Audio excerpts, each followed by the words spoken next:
Well, good morning, everyone. I'd like to thank you all for joining us today to talk about that you can export to and to forget the fear and just say yes.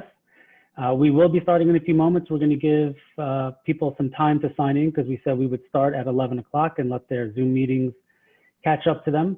When you enter the room, you will automatically be on mute, but you are free to unmute yourself at any time to ask questions and to engage. This is meant to be a multi-way conversation, and we do have some short presentations and discussions throughout it from our different speakers to present their point of views in their content area. But we do want you to participate and join in and ask questions at any different time. This is being recorded so that if you do have to leave early, or if you have a friend or a colleague in the industry that you think could benefit from this, we will be sending out an email to where you could find it on our YouTube channel. We have also, if you don't feel like speaking and you want to just stay mute, that is fine. We do also have a chat option through Zoom that you can send out a note to all of us or to individual people in the event as well. So welcome, and we'll be starting in just another moment.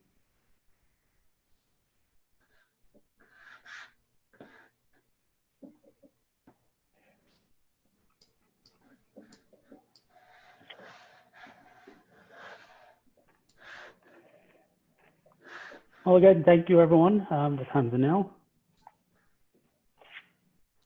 Is it okay to say after 2 minutes you're late to class and we should just start class without them? If you snooze, you lose. I grew up in the house that if you were on time, you were already late. So we'll go with that attitude. Same. You always had to be someplace early. So again, thank you, everyone. One more time, repeating because I didn't know a couple people just signed on. Thank you for joining us. Today's meeting is really to talk about exports and why you think about exports and how a small business can export. It's not meant just for large companies. It's not meant for large multinational organizations. That you as a lone entrepreneur or a small organization can do it even from your own house if that's how you run your business. That is just have to get over the fear of how to do it. We are going to go through a short agenda today where we have a few different speakers joining us. We are going to first hear from Abby from the Craft Industry Alliance just to kind of talk to us about what is the current status of the industry. How does business look? What are people, her members, telling her from retailers, from manufacturers, just a general, we'll say almost that gut feeling of where things are today and some of the hope that might be coming tomorrow. We will have a chance where I will speak just a little bit about the German market for what I do understand of it. I do have some current statistics that I want to share just so you kind of understand what is in the market of Germany. A very fast overview for those that don't know H&H. As I said, it's not really a sales pitch about buying a booth. It's just to kind of share what the market looks like. Then we will move on to our friend Daniel from UPS as our freight expert. He's a big gut of what we're here to talk about, to say that you don't need to be scared, that UPS and some other organizations out there now have programs specifically designed for small businesses to enable you to ship that one box directly to a retail store, to ship multiple boxes to retail stores throughout Europe in one time. Or, hey, you get large enough to get into pallet load orders. They do have B2C programs now that weren't available just even a couple of years ago. So just to kind of give you a high gloss overview of how to break down that fear and to know that UPS is a resource partner to help educate you and help you get into this business of learning how to export. He's based here in Chicago, and he has colleagues like himself in other parts of the US that specialize in different regions. We will then hear from Felicia from SweetGeorgia Yarn as someone who's done it, someone who's made it, someone who made the leap overseas, and a far leap. She has a great video from a number of years ago of, what was it, 10,000 miles, or I forget the time that you put in there, or 24 hours of traveling all the way from Vancouver, getting to Cologne, Germany, and why she still comes. Then we'll have V from Loome, another small business operator who, a similar situation, coming from California or New York, bi-coastal, but then again, being another very small entrepreneur who has a innovative widget or gadget, and as I would call it, and she'll tell you a little bit about her product, but why she saw the need to even export in the first place. With that said, and my slides are out of order. Gotta like that one for myself. Why don't we take a moment there, and then actually what we're gonna do is just change the order a little bit. Abby, if you don't mind, I'll go first, with the German market overview, since I happen to have slides out of order to what my agenda was? Totally fine. Wonderful. So at this point, again, just reminding everyone, please just utilize the chat feature or just unmute and say, hey, stop, because we only have about 12 people on the call today, so it is a nice small audience where we can talk together. As I said, you see my video, you have my nice pretty picture here on the screen. What I wanted to give people is an idea of the German marketplace, and this is over the last 4 years. This data is collected by our partner on H&H, the Handarbeit, initiative Handarbeit, and this is looking at millions of euros for only the German market of retail handicraft sales. So you can see it's a very large marketplace, even as it has declined a little bit over the last 1, 2, 3, 4, 5 years.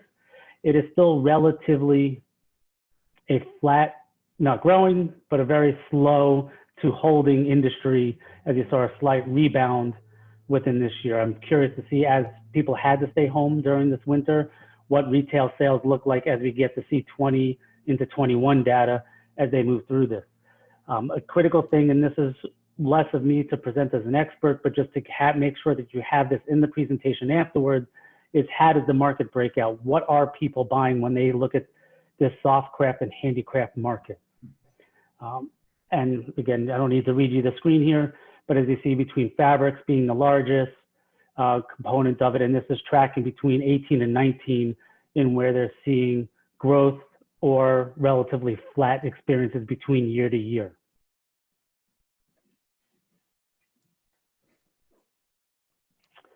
This dates back a little bit. I like just the way this presents it differently. It's a little bit old, same organization from their 2017 data. I only provide this as an additional point of reference because I like just the way the graph shows how important yarn and fabrics are and how large they are compared to the other segments within what is being sold within, again, specifically Germany. This is not the EU at large. And when Felicia and V speak, they can probably speak even better than myself to how their customers speak to them, from which markets seem to be more interesting to which markets seem to be less interesting.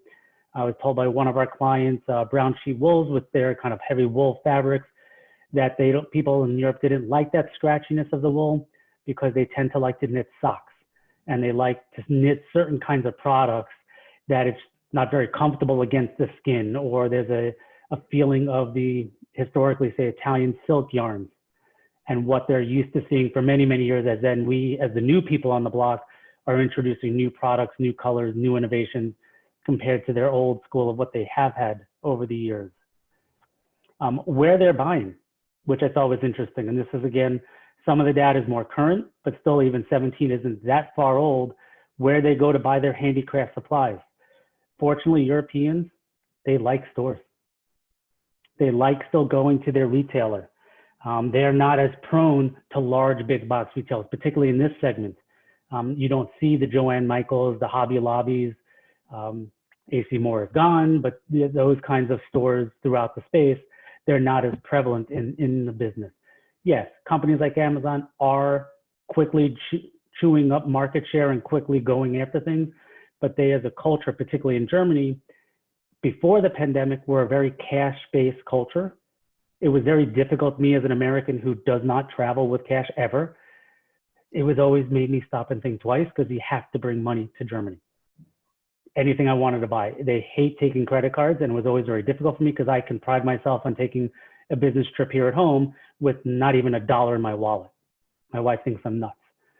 But that's, I think, an interesting piece for manufacturers and suppliers, that there is still a lively there's still a lively market left, and in Europe it's not as, it's a little more protected also by language through that space as the different languages work between, but they are a sense of still wanting to go to your local retailer.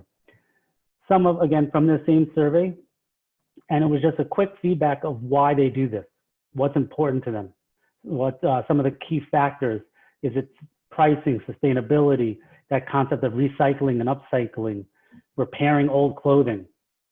These kinds of things resonate large to them as you think about where your brand fits in, what product you bring to them, and I say all these things as you then move into some of the other conversations, is how you will fit within Europe. If you provide yarn, well, what's different about your yarn? Where's your market space in yarn?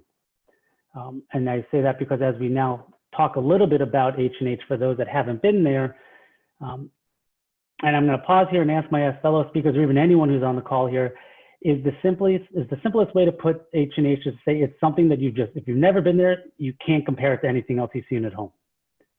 Is that a fair summary of how to describe it very quickly?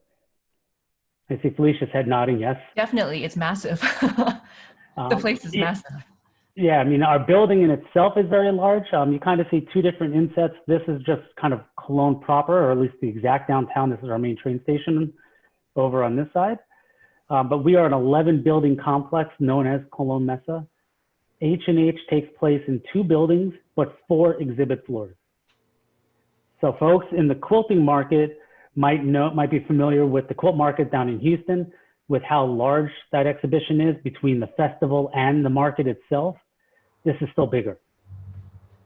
And we are also more singular in category, where if you've ever been to the AFCI event in Phoenix, the Creative Nation, where they've got paper crafts and painting crafts and food crafts, along with yarn crafts and soft crafts, many more categories.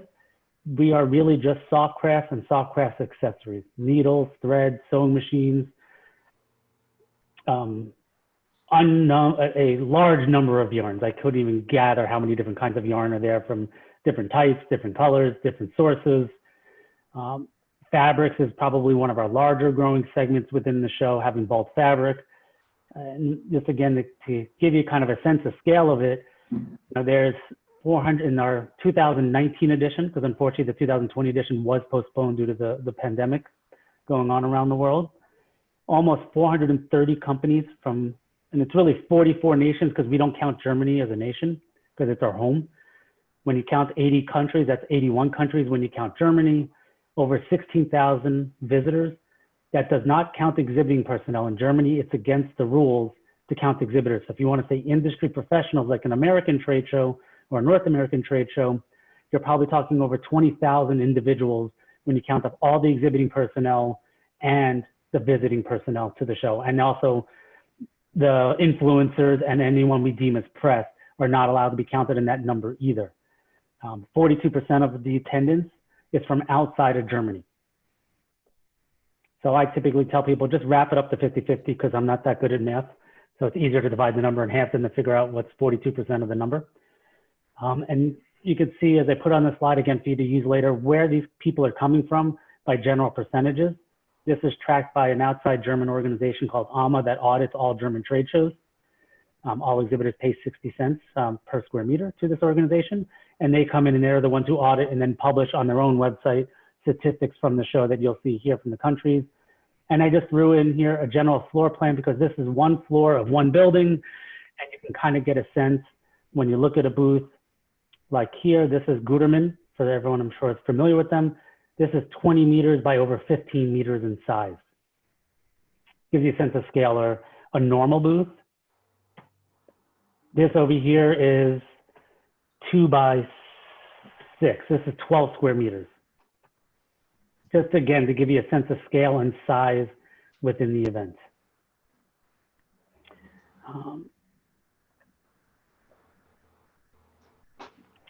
I'm not going to play these here, but I've included them in my PowerPoint for individuals to be able to see later.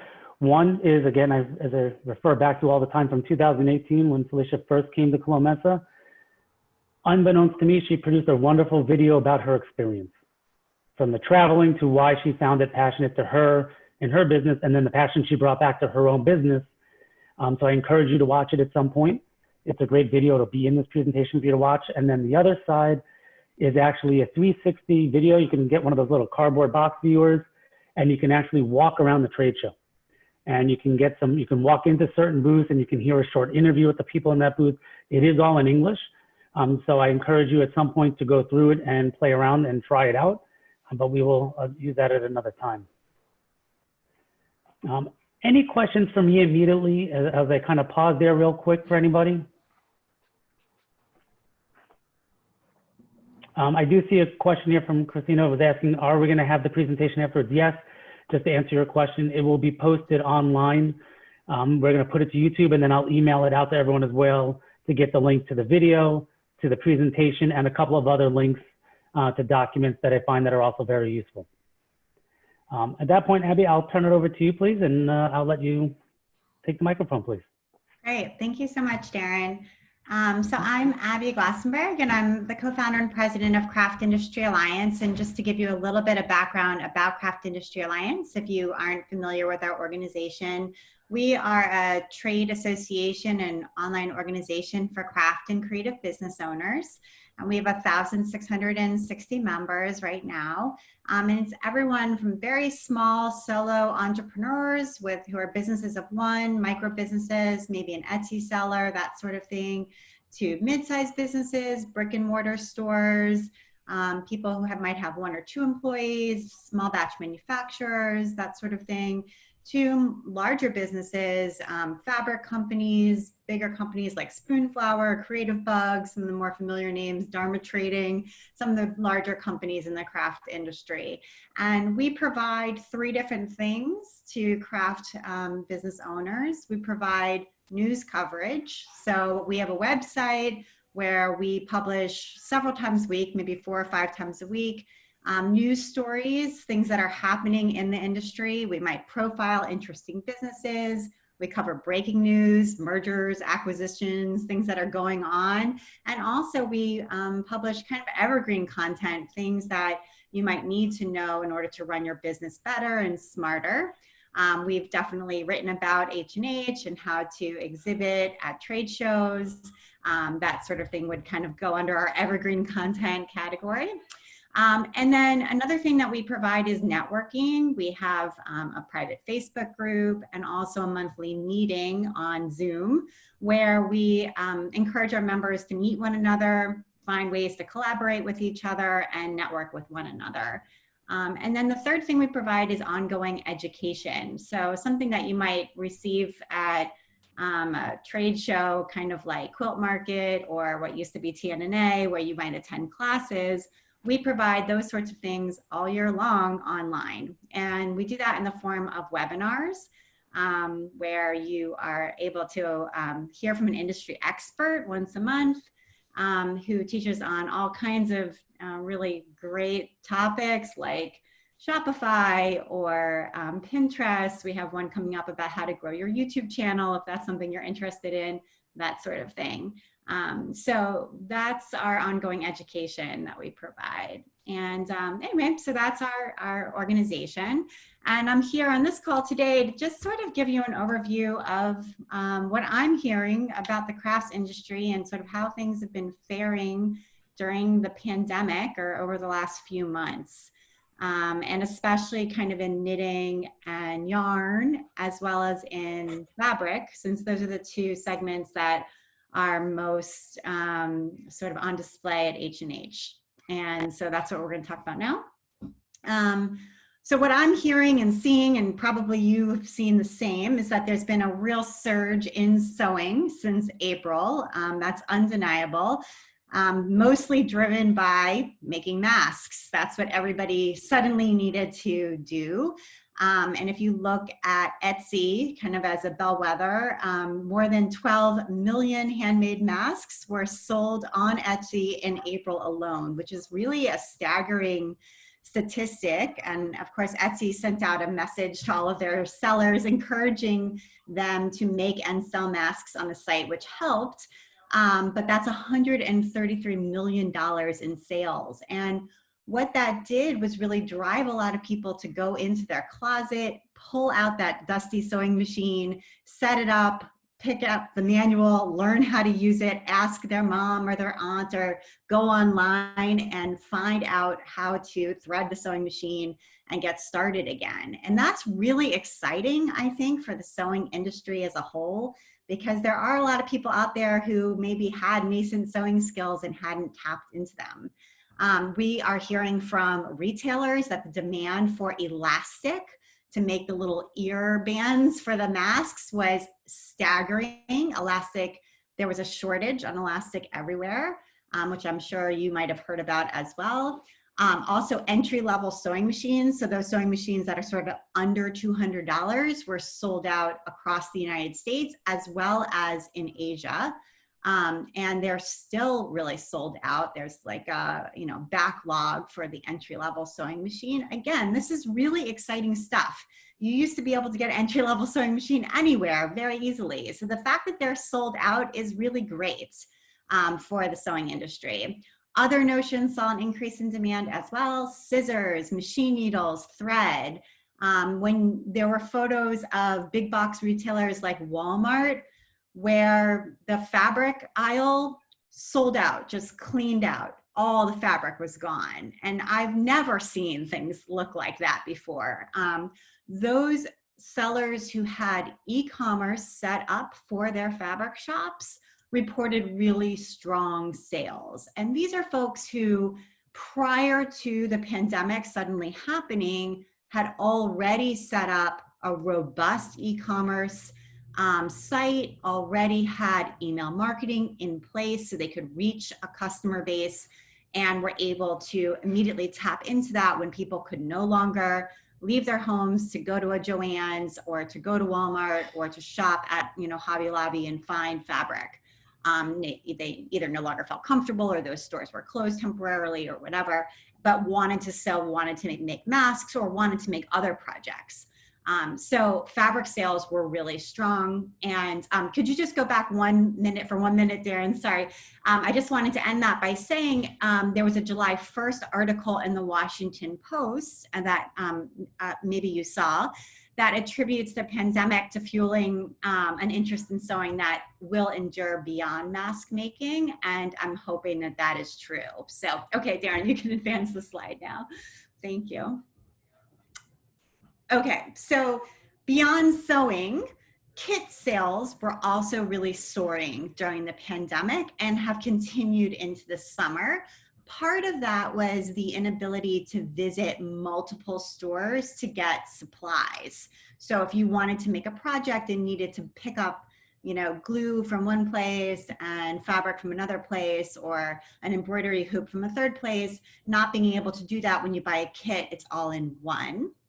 So we are talking to kit supply sellers who say that their demand has been really great. Also, kits are great for parents who are at home with virtual schooling, teaching kids new skills. And then summer camps were canceled for a lot of people. So again, parents trying to keep kids busy in the summer. Some kit makers did experience supply chain challenges, and so there was some slowdown.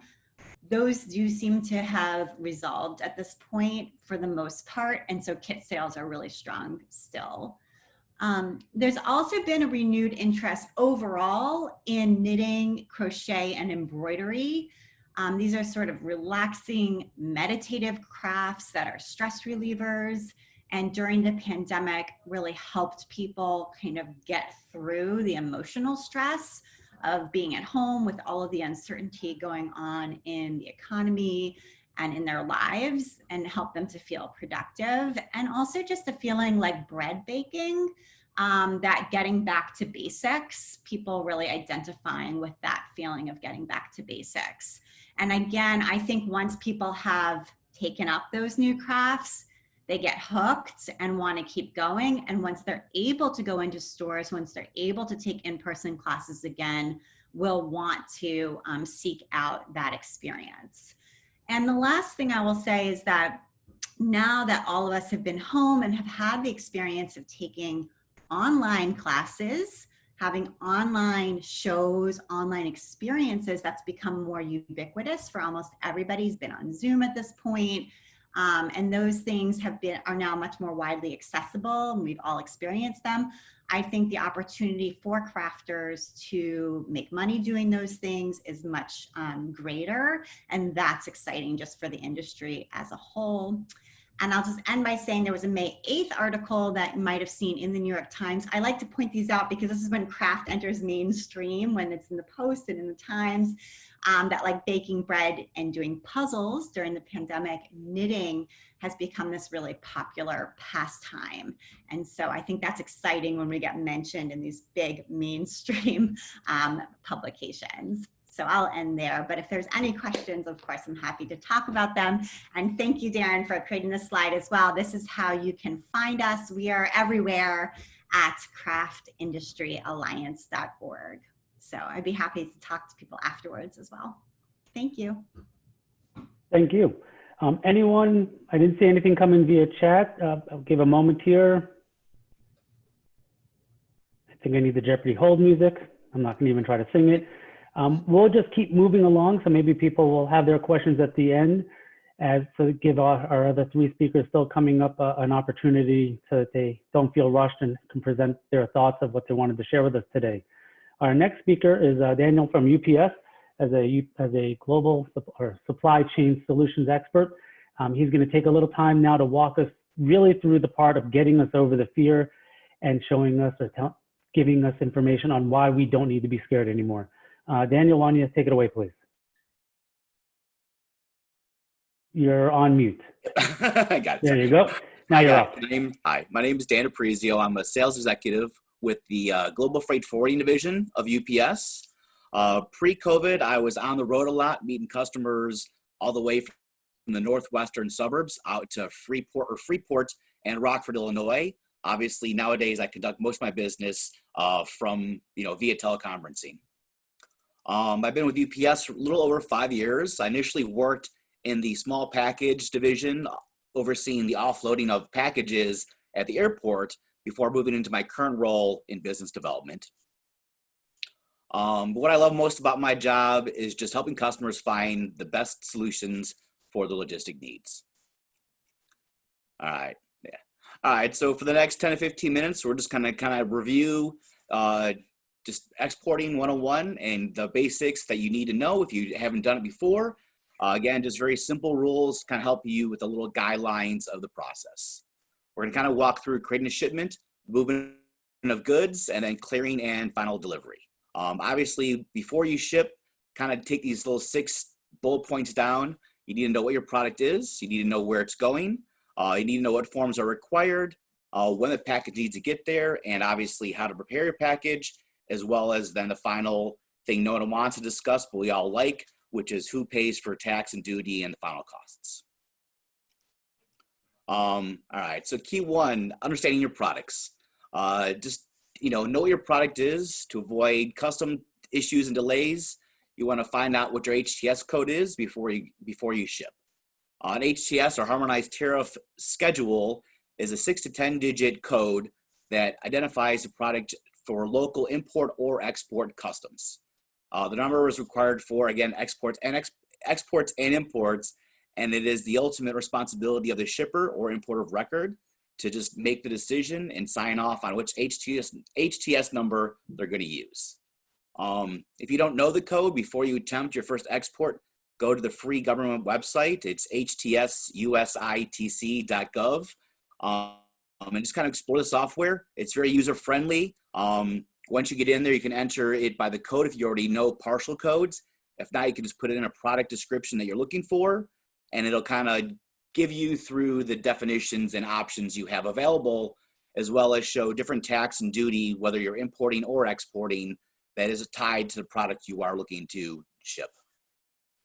After you kind of play with the site, if you're still not comfortable with it, I recommend either contacting your broker, a compliance expert, or using, like, UPS has a tool called Tradability on ups.com. It's a really great tool. It's simple to use, and it will kind of help guide you through finding the product as well. So there's lots of resources online. All right, researching your destination markets. Know where you're going. Just be sure to check regulations about restricted goods, documentation requirements, and customs clearance before you ship. Pretty simple and easy. Just go online, enter shipping to Germany, shipping to China, shipping to Pakistan, and you'll find lots of resources out there on the UPS website as well as in general, just any website. UPS ships to over 220 countries. While the basics of shipping and logistics are very similar, several countries do have limits on product restrictions on what and how much you can ship to both businesses and customers. The good news is shipping to Germany, if you have not done it before, is very streamlined, and with the US and Germany, the process is very simple. So again, for Germany shipping, it's not too hard, but if you are looking at other countries, just do your research. All right, completing essential paperwork. Obviously, just know which forms are required. For the most part, every export and import is going to require a commercial invoice and a packing list. Just be as detailed as you can when you fill out your paperwork. The easier and the more legible your paperwork is, the easier it is for customs, import, and export brokerage to clear your goods, as well as just be as transparent as you can. Unless you're trying to hide something, there's no reason to. And just, again, be as transparent as you can, because it makes the process a lot simpler, a lot easier, and just overall, guarantees your goods will get into the country you're trying to ship into. So top tips for the commercial invoice. Just a detailed description of each item on the shipment. Each item should also be on a separate line. And then obviously the quantity and value stated for each line on the shipment should match throughout all the forms. So if you've got 10 kits of yarn at $10 per on your invoice, make sure the same thing is on your packing list. It's a big red flag for any customs agency if the numbers don't match up. For this product, for actually kits and yarn, I don't see too many certificate of origins required, but some countries do require additional certificates of origin, as well as electronic export information, which is when you file it, it's online and in the system.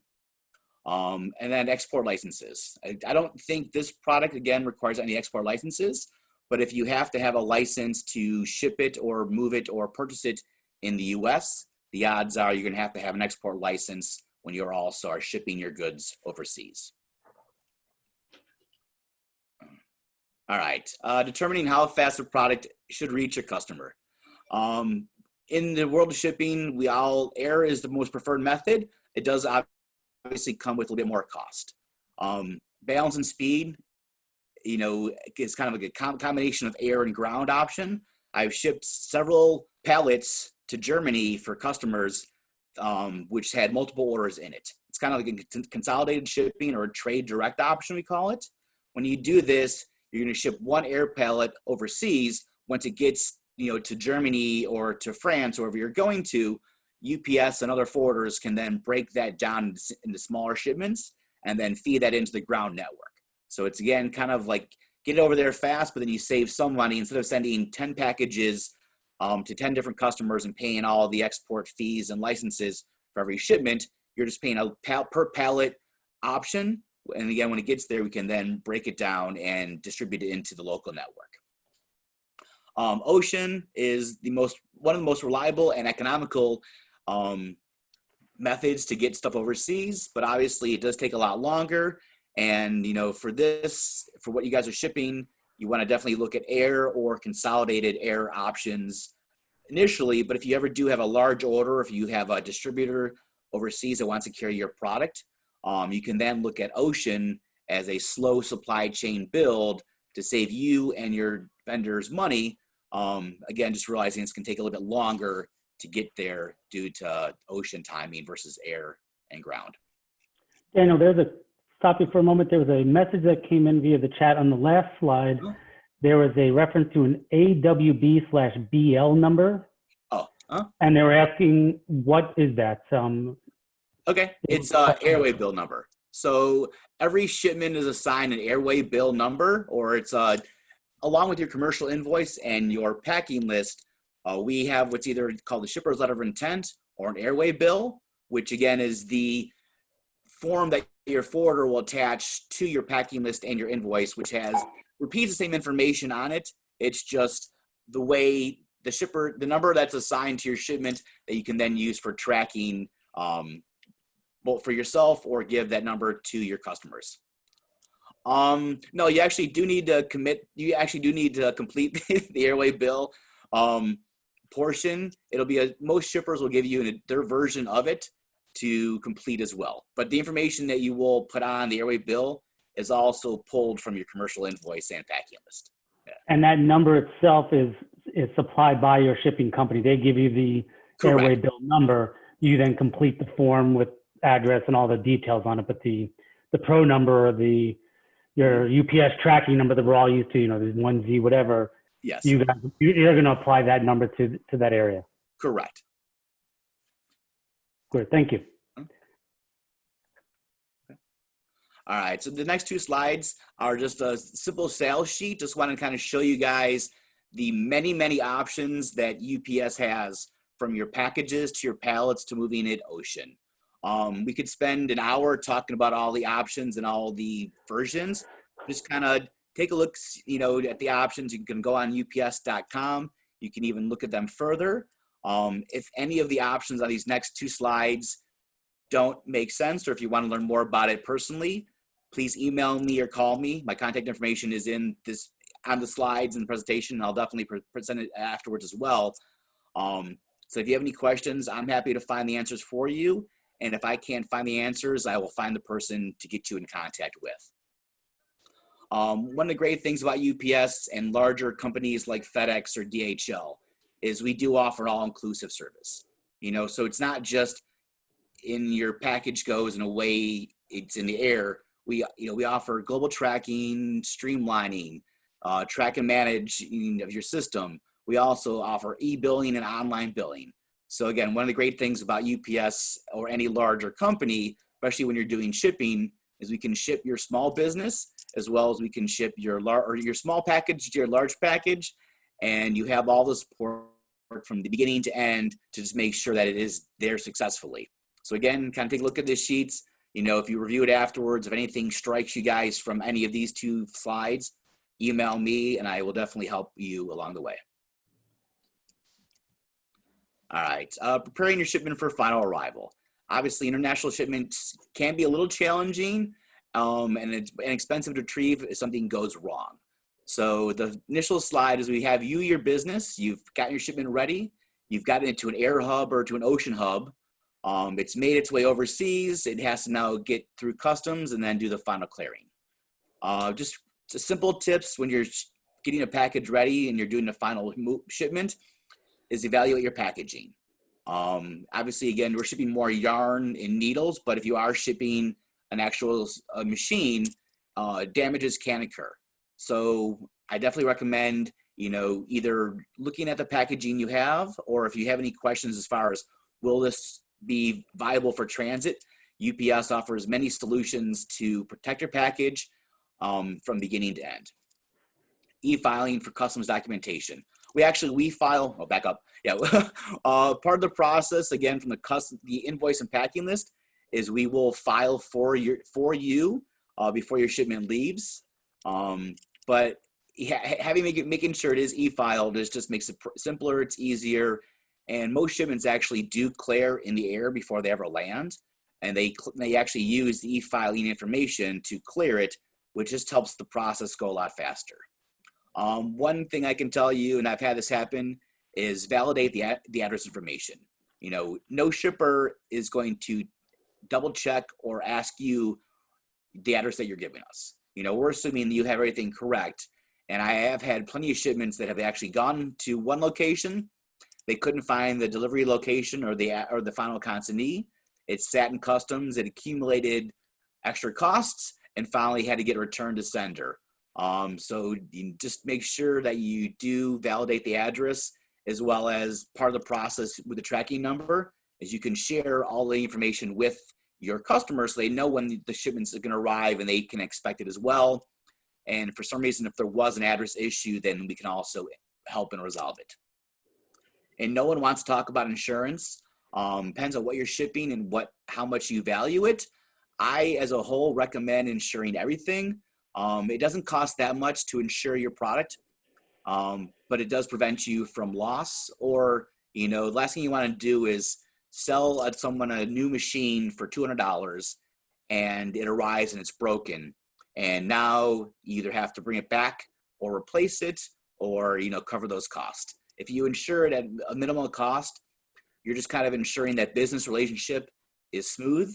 And part of the process you can also recuperate is part of the insurance money. So again, we know we have life insurance, car insurance, house insurance for a reason. Value your products in your business just like you would everything else. Okay. All right. The final part of business, which we all actually like or don't like, is payment. So decide whether you or your customer will pay for duty and tax. Duties and taxes are paid and communicated to customers, which can significantly impact their buying experience from you. There is over, I think, 10 different Incoterms, so international commerce terms. The two most referenced and used in the shipping industry, though, is delivery duty paid, which is DDP, or delivery duty unpaid, DDU. Delivery duty paid means you are from beginning to end covering all costs to include tax and duty in the destination country. And then delivery duty unpaid means you're covering all of the costs of shipping and insurance, but the final tax and duty is associated and paid for by the consignee. There's pros and cons to both. Obviously, if you go DDP, you can hide some costs or you can mark up your product a little bit. If you're going DDU, it's everything is based off the commercial invoice and packing list is what your customer will pay tax on. So it's, you can't mark your product up if you're shipping it that way. I'd also say, though, do some research. Germany is one country where you can ship DDP or DDU, and it's fine. But if you're going to countries like France and Pakistan, they actually require everything to be DDU because they want to recoup and get their VAT tax to where they're going. Same thing if you're going to Canada. Canada, you can only ship DDU unless you're set up as an importer of record, which is a whole different topic for another day. So again, just kind of do your research before you do ship. Look at your options, look at your payment terms. If you don't know them, email me. I can help put you in the right direction. Or again, the internet's your friend. Just Google and say, shipping options for tax and duty to China, to France, to Germany. And there's a wealth of knowledge on both the UPS website, other forwarders, as well as just information in general in terms of average tax, average duty, and the estimated costs. And again, UPS has on tradeability, which is again one of our great tools we have. It will even it'll calculate the costs. We won't give you the final numbers just because tax and duty rates do change on a daily or weekly basis, but we'll at least give you an estimated cost for tax and duty on the country that you are shipping to. So again, guys, thank you for your time. Thanks for listening to me babble. This is one of my very first webinars, so if I'm a little nervous, I apologize. But you have my information, you have my name, you have my email. Feel free to email me or call me if you have any questions. And if I can't find the answer, if I don't know right away, I will definitely help get you in contact with the account executive that is assigned to your area, and we'll start a dialogue that way. So, cool. Thanks, guys. Thank you very much.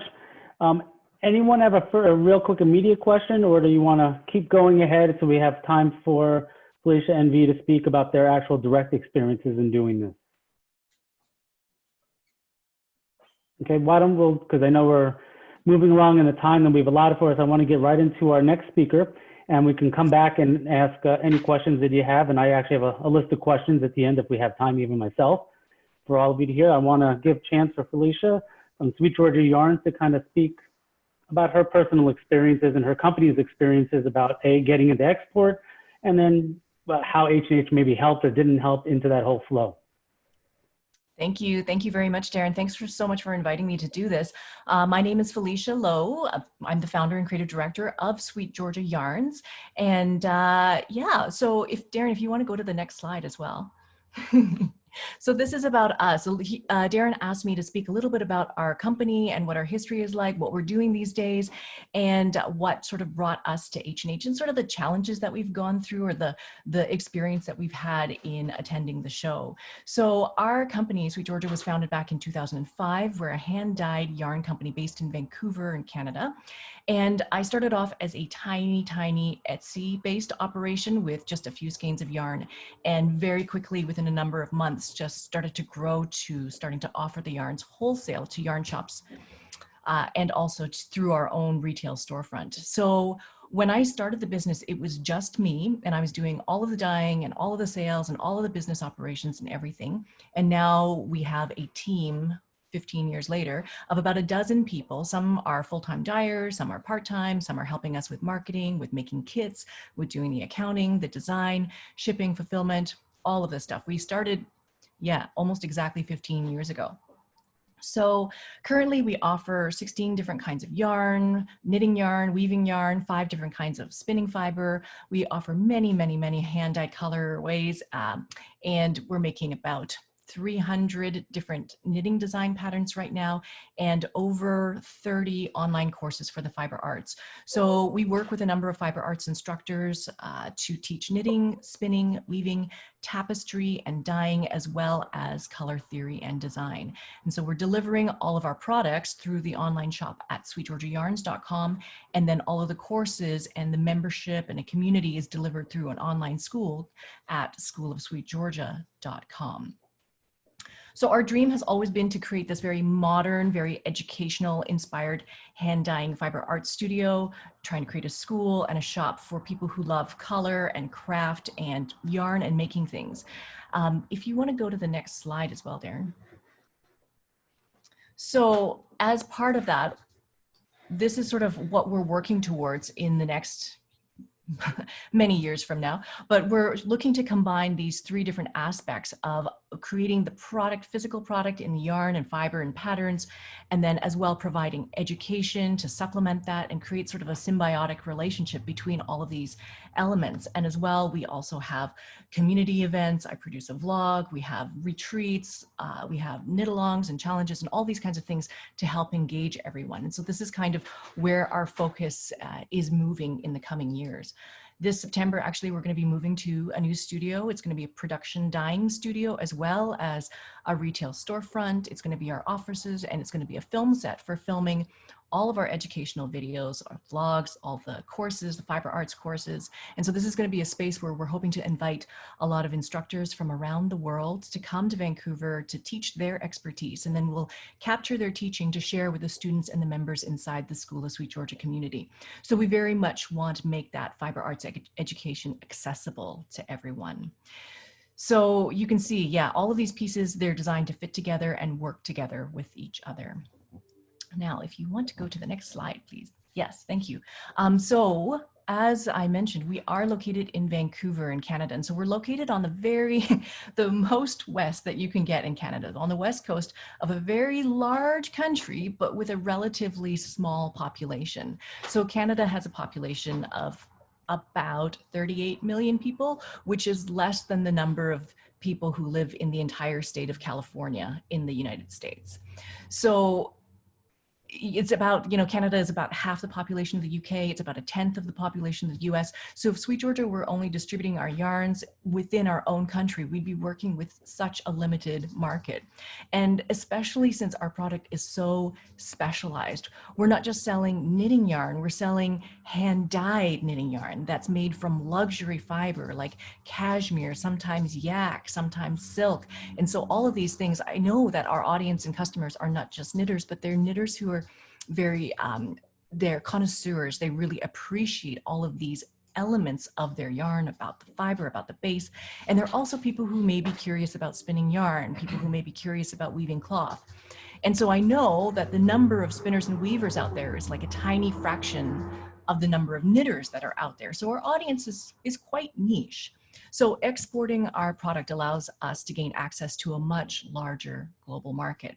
So I guess the way that I've always thought about it is that SweetGeorgia is and has always been sort of a global yarn company that just happens to be located in Canada. And so it's why I understood the necessity of going to trade shows outside of Canada. So we began attending the H&H show in 2016, and we continued for 4 consecutive years so far in the same location on that floor plan that Darren showed earlier.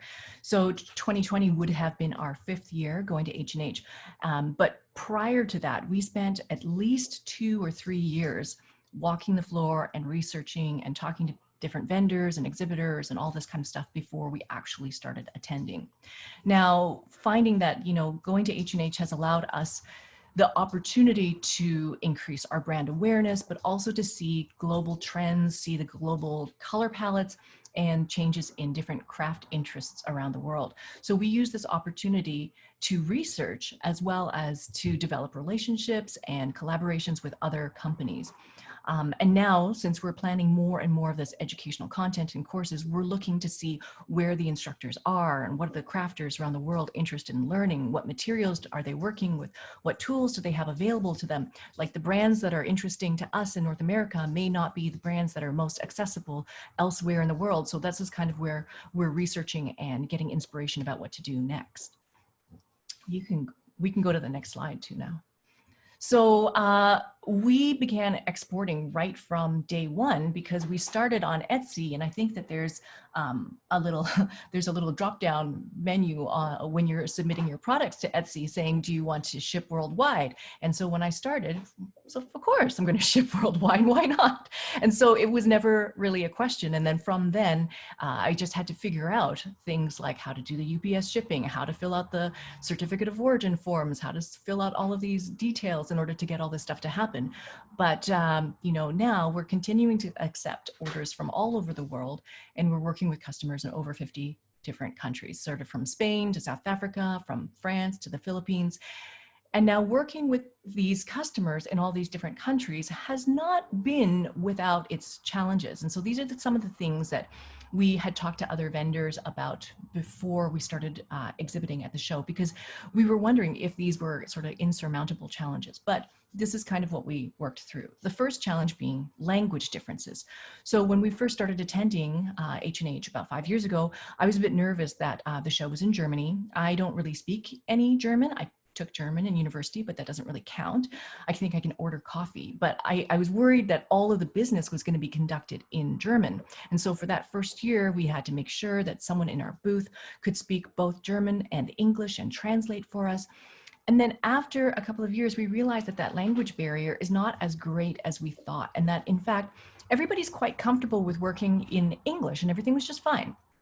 But if you have people on your team who speak multiple languages, it's fantastic and wonderful because it allows you to have that process go so much smoother, make everybody feel more comfortable, and it allows you to make those relationships much more quickly.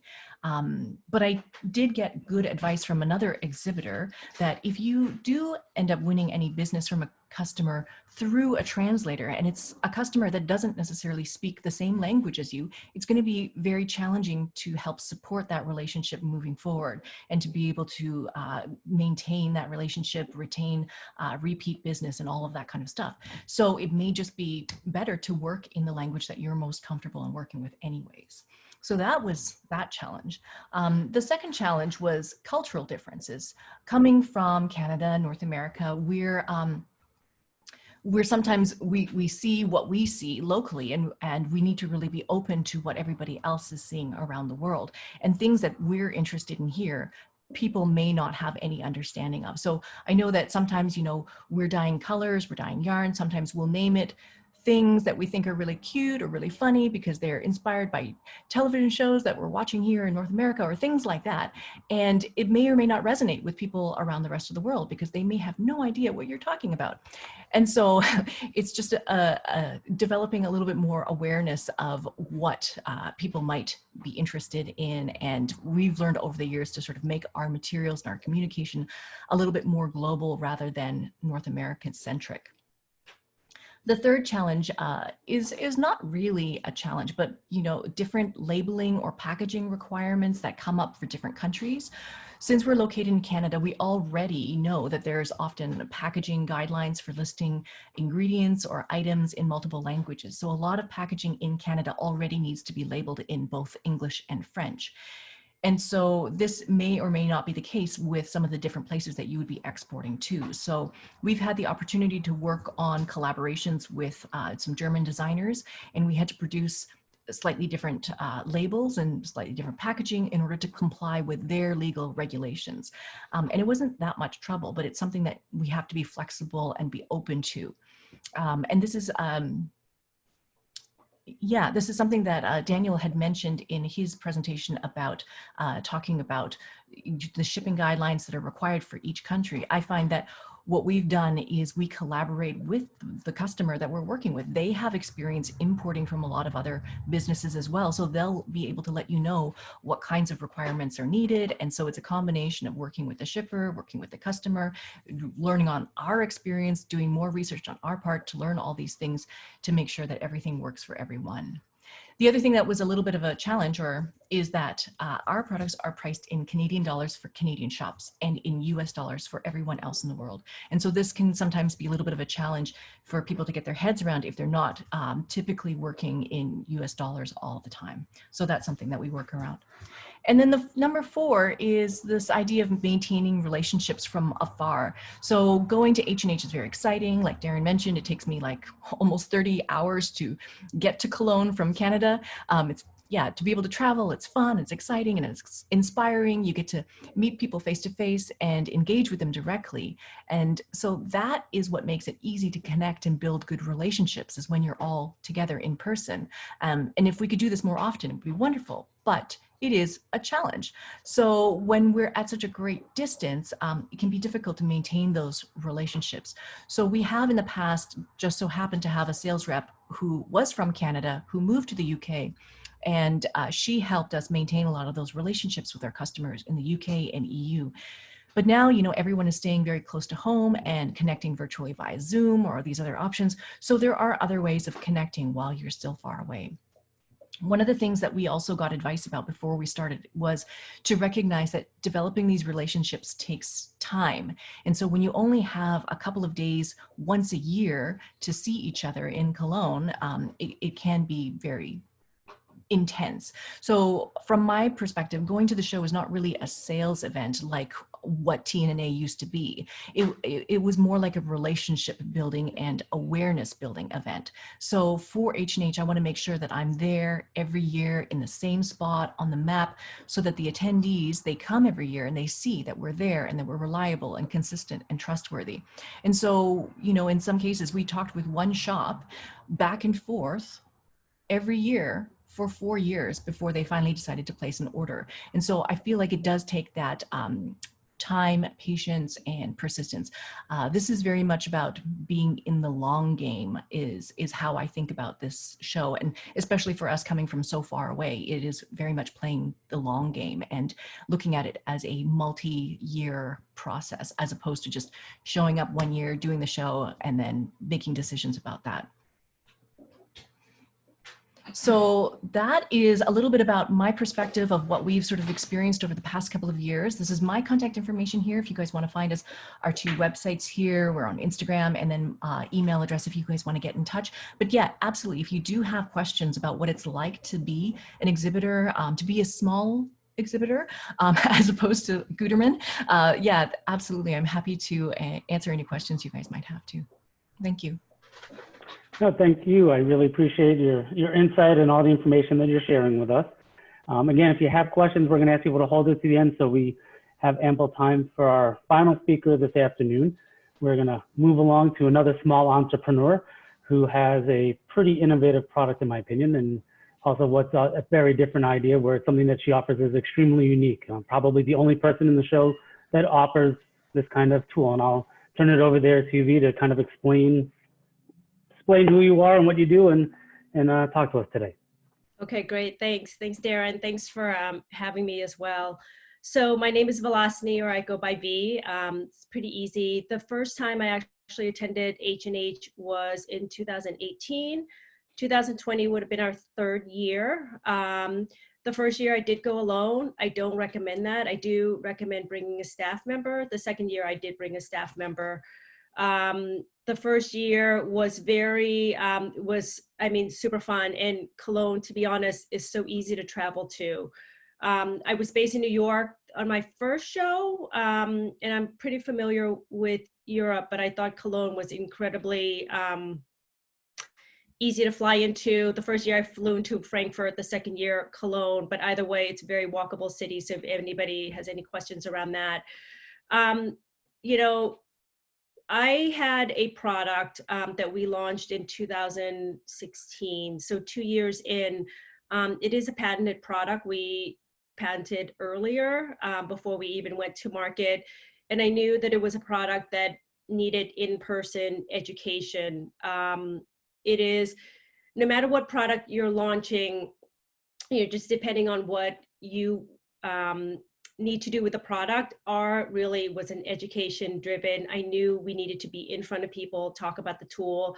But the nice thing about the tools that we've invented and designed was that it made people curious. So I knew that was my goal. We started off in New York, and then I relocated to California for more space.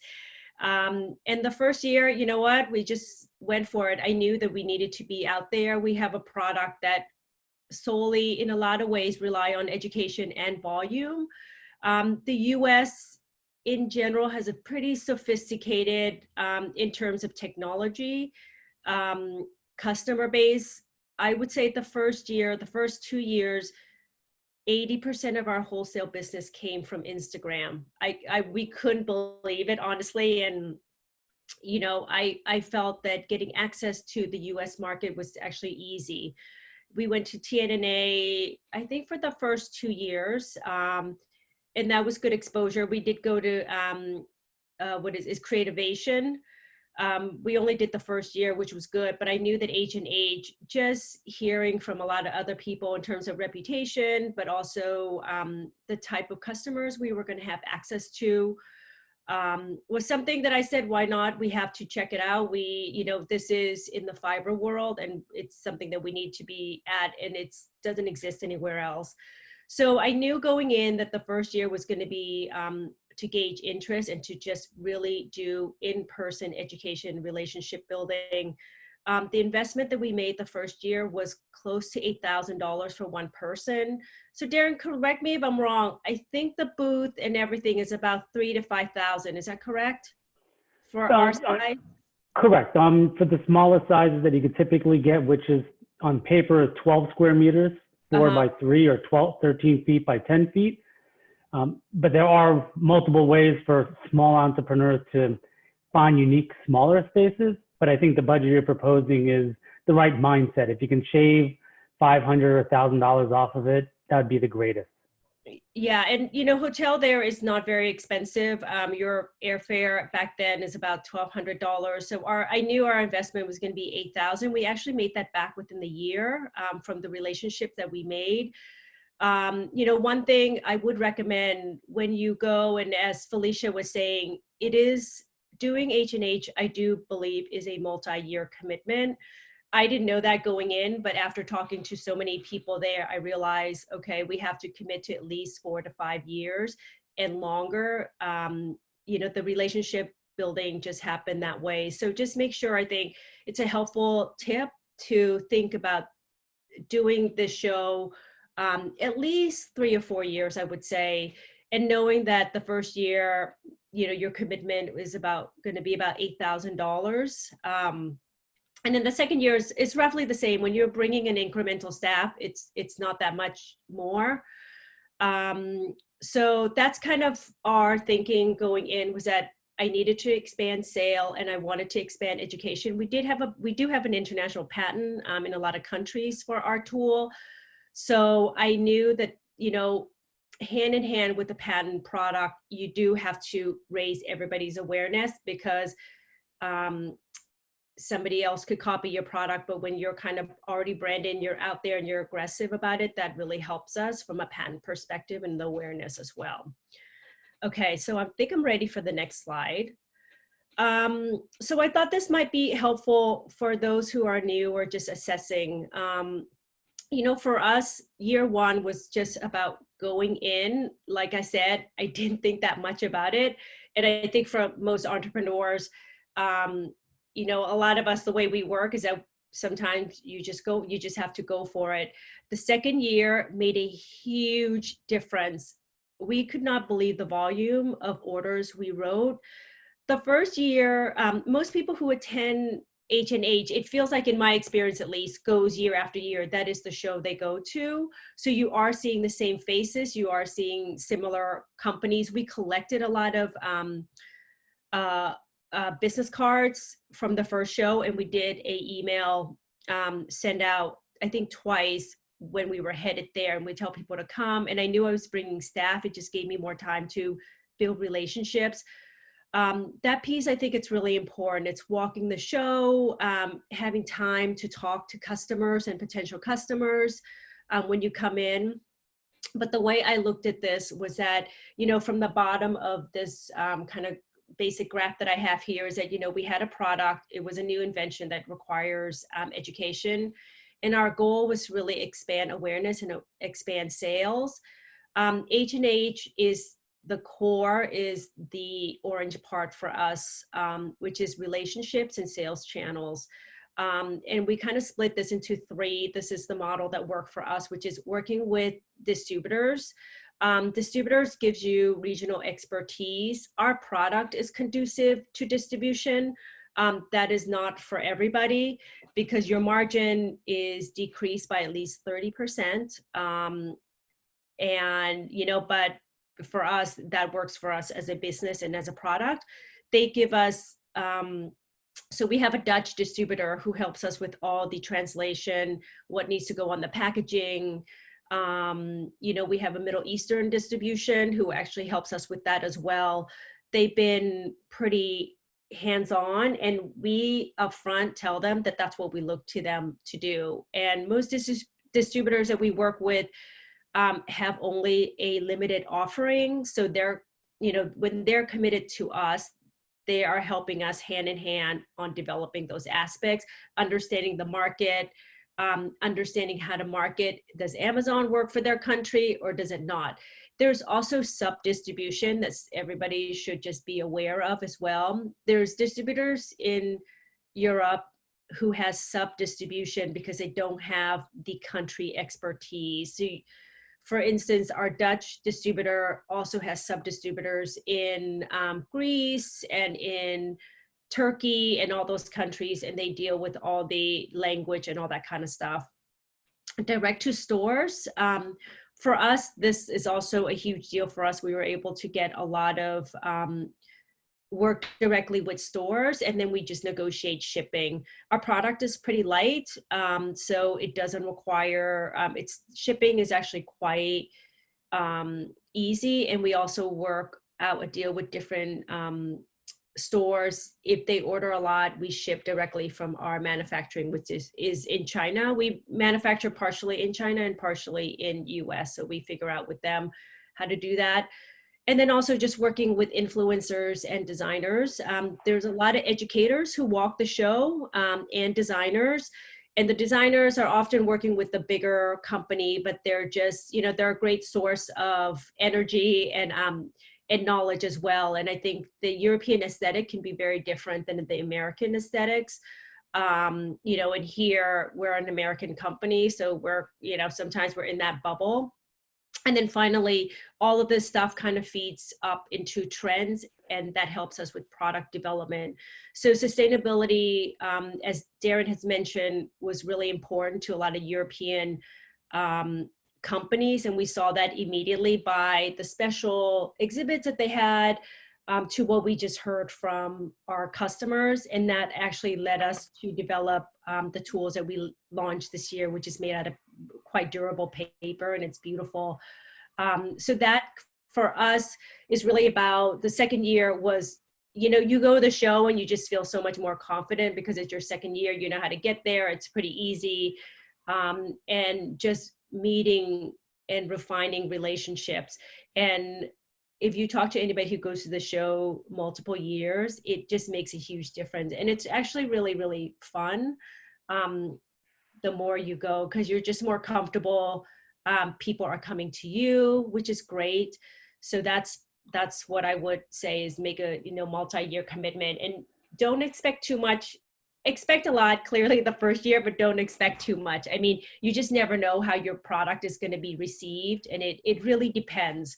And so that's what I would say. There was a question, if I can interrupt you, there was a question that was sent in that I think is maybe timely to, if you could address, about finding distributors. And Felicia, please also chime in if it's appropriate for you, what you do or how you go to market. Finding distributors.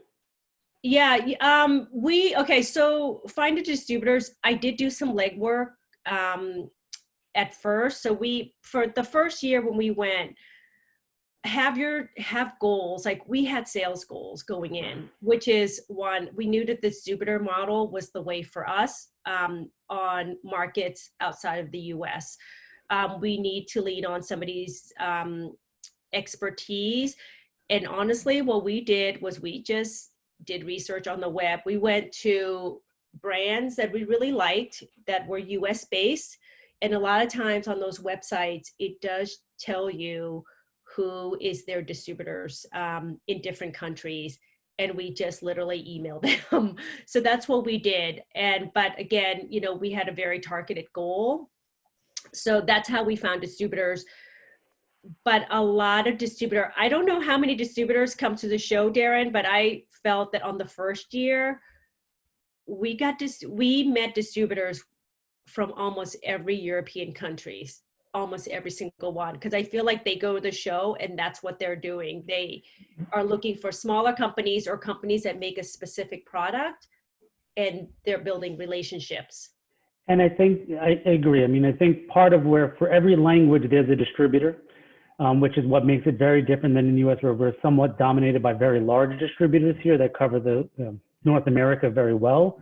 Yep. The language barrier creates these specialties, which I think is which is one thing that makes it unique to the EU itself, is very unique to when you look at, since there's so many nations that do attend, Russia being an example, and the whole Russian republics, all of those, is a very large growth area of who comes looking for these products, and where both you and Felicia exhibit in a specific North American supplier zone, the distributors know where to go, because there's a grouping of people that came from North America.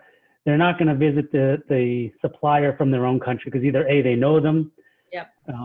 They're not as interested because they can see them at home. They are themselves. That's part of their job. The one right across from us, the folks from Germany. Maybe you work with her, V, actually. That's Schmeckel. I butcher her name.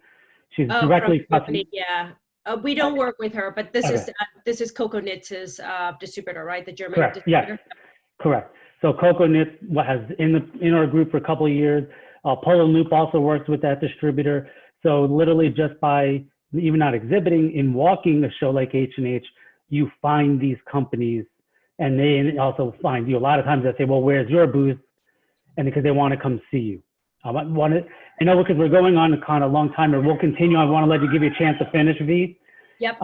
But I do plan on doing future webinar maybe this fall, where we'll spend more time really specifically looking at exhibiting and the different types of exhibiting and how people exhibit, and a little bit more just specifically in those topics and goals about exhibiting. Another question, and then I'm going to let you go on, and I'm going to read this other question. So I'm sorry for interrupting you. Oh, sorry. I thought you said you were going to read the question. Okay, so go ahead. Fast, for everybody, distribution is a whole thing, and I think if you want to get more information, see what business match your overall sales goals or your overall corporate goals, and then talk to somebody with the like product. So if you're a yarn business, an indie dyer, Felicia is probably a great person. I would not be. I think target who you want to get your information from as well, because I find that really useful. Julie from Koelnmesse helped me a lot. And I think I talked to a couple other tool company. Okay, so let's go to the last and final slide. So our result to date, since we only been to 2 shows, 2020 would have been our 3rd show. Result to date is that going to H&H just allow us to focus our resources in the markets that's receptive for our products. At the end of the day, we have, I have 4.5 employees, and we don't have a ton of resources because we're doing videos, we're doing operations, we're shipping, all this kind of stuff. What I know is that after going for the first 2 years, at this point, we're able to probably manage those relationships again for probably the next 3 years until we probably need to pivot. But through that, as you can see from this map here, you know, what we know now is that Canada and the US are going to be our core market, as well as the UK and parts of Europe.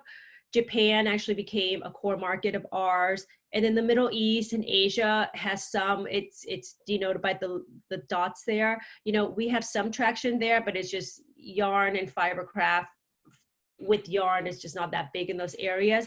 And then Australia and New Zealand has become a big market for us as well. You know, for us, because we have a slim staff, going to the shows, giving us exposure, but then actually being able to focus our resources and our development and our sales strategy and tactics for the next probably 5 years is something that I think we wouldn't have attained before. And it also allows us to think about our product and what we do, you know, in a way that really helps us move forward as well. So that's pretty much, you know, my experience in from 2018 onwards. You know, the relationships that we have are just stronger now too, because we're working with distributor now for 2 years. There's a lot of definitely conversation, and honestly, I started off with one of the distributor just via talking on the phone. There's nothing like being in person and talking to that person and looking them in the eye. You just can't get certain aspects of business done, I think, without the face-to-face.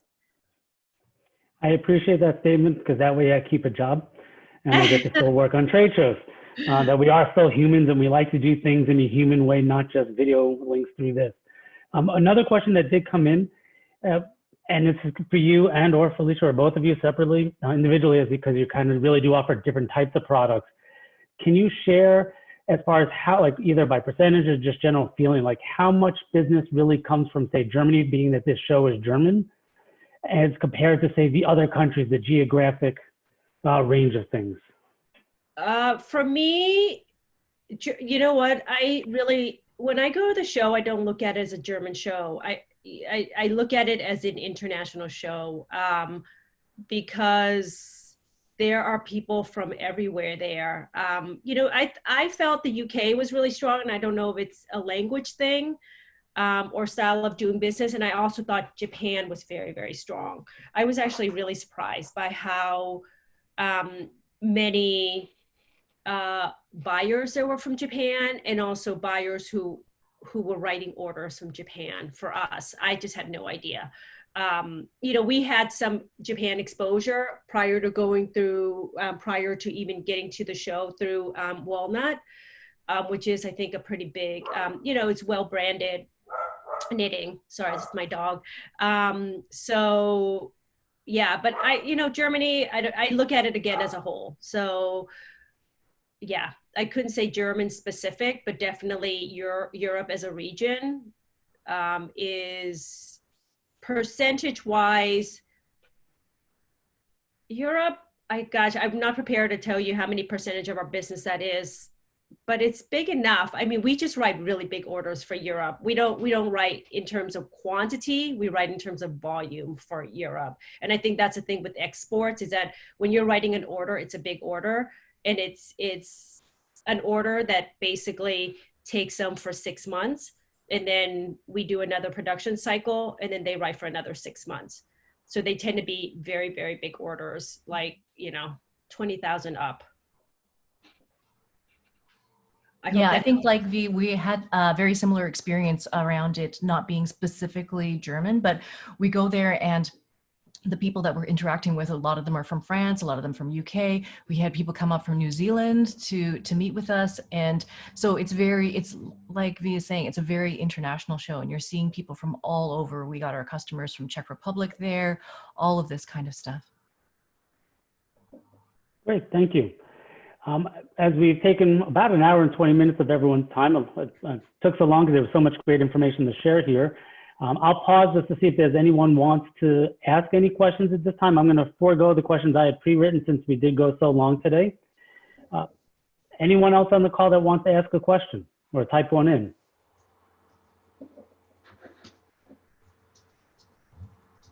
Okay, I'll take the short silence as a no. The last slide that you're going to find in this presentation is obviously the people that are my little sales pitch. It is March 2021, opening March 26th. You'll find links in the presentation. You'll find links to what Koelnmesse is doing, as we call our Be Safe. We did not address the pandemic or how trade shows look in this new modern world, partly because whatever I tell you we're doing is absolutely going to change by the time we get to H&H, only because with each trade show we get to figure it out a little bit better, or the needs change as we maybe move forward still later into next year. Two other things that we did not really touch on is for any companies from the US, there's something called STEP grants, state trade export programs, where I have a number of clients, particularly in this sector, that can receive sometimes up to $5,000 to offset your cost in going to an international trade show. Canada does offer similar kinds of programs. This is one of the links. Canada is a little more unique because they've got federal money and then there's also provincial money.